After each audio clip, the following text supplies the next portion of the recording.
최근 한류의 영향으로 인해 전 세계가 한국의 문화를 좋아하고 배우려는 모습을 쉽게 찾아볼 수 있습니다. 외국 OTT 넷플릭스 차트를 살펴보시면 탑10 안에 한국 드라마가 무려 4개 작품인 걸 알 수 있는데요.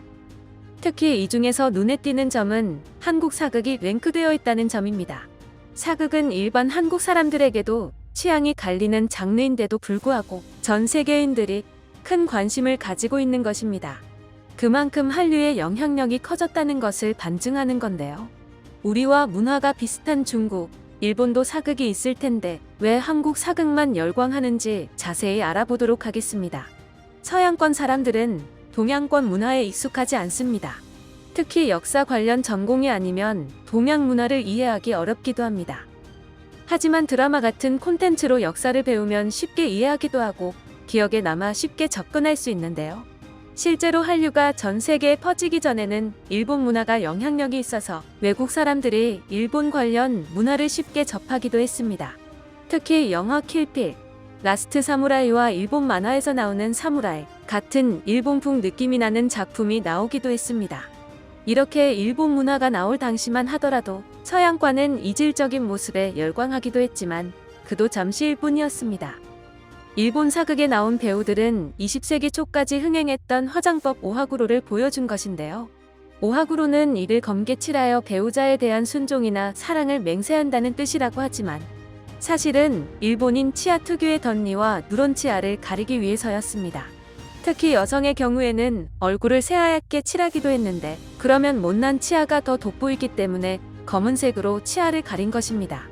그렇다면 비슷한 문화권인 중국은 어떨까요? 중국은 자기들 말로 역사가 길고 역사 유물이 잘 보존되어 있어 다양한 소재의 사극을 보여줄 수 있다고 하는데요. 하지만 중국의 사극을 경험한 외국인들은 비웃을 수밖에 없었습니다. 그 이유는 바로 머리를 우스꽝스럽게 하는 변발 때문입니다.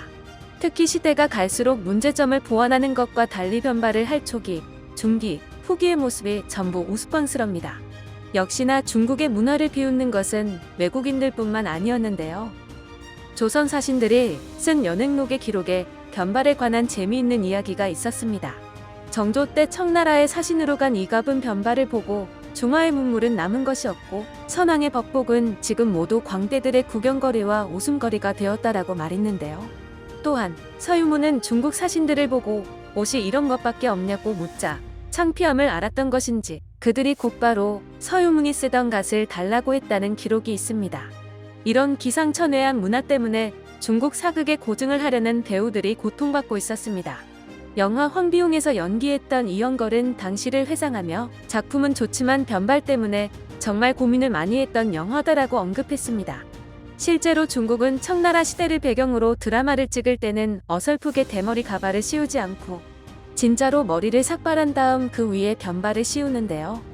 영화 황제의 딸에서 보면 머리를 얼마나 빡빡 밀었는지 빛이 날 정도입니다. 중국이 아무리 삭발에 대해 관대하다고 하지만 변발 때문에 중화권 남자 배우들은 청나라 시대 사극을 찍는 걸 꺼릴 정도입니다. 그래서 한편으로는 한국 사극 배우들이 조상에게 감사해야 한다는 말까지 나오는데요. 동양권 사극을 즐기는 외국인들은 한중 일 사극에 나오는 배우를 놓고 비교했지만 어떻게 봐도 한국 배우가 가장 잘생겼다고 말했습니다. 여기에 나오는 배우들은 자국에서 잘생겼다고 호평을 받는 사람들이지만 중일 사극에 나온 배우들은 머리 스타일이 엉망이라 얼굴이 아무리 잘생겨도 우스꽝스러울 수밖에 없습니다. 하지만 이와 반대로 한국의 스타일은 극찬을 받고 있습니다.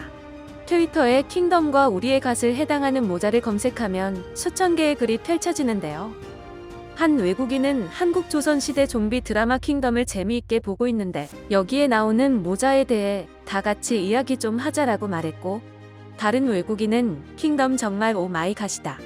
이런 모자는 태어나서 본 적이 없다고 극찬했습니다.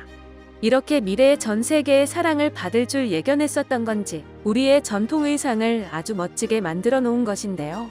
조상님들이 우리에게 물려줬듯이 우리도 아름다운 우리 문화를 잘 보존하여 후대에 전해줘야 할 것입니다.